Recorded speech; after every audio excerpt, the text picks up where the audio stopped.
যাদের সাজা হয়ে গেছে তাদেরকে দেশে ফিরিয়ে এনে দেশের মাটিতে বাংলাদেশের মানুষ তাদের সাজা যে কার্যকর হচ্ছে সেটা দেখতে চায়।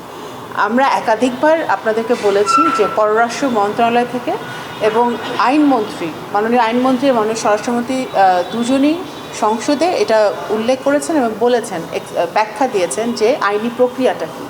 যেহেতু সাজা হয়ে গেছে সেহেতু একজন আসামির লিগালি আইনগতভাবে আত্মসমর্পণের কোনো আর স্কোপ নাই। So whenever she comes to Bangladesh she will be arrested, এইটাই আইনগতভাবে হবে। এখন উনি কিভাবে আসবেন, আমরা কিন্তু এক্সট্রাডিশন ট্রিটি অনুযায়ী আমাদের কমিউনিকেশন যেটা ইন্টারিম থেকে শুরু হয়েছে, যেমন হাসিনার মতো আসামি, যেমন হাতি হত্যার আসামি, এরা যে ভারতে আছে,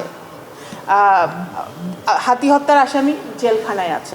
এখনও কোনো দেশের নতুন সফরের কোনো তারিখ এখনও ঠিক হয়নি।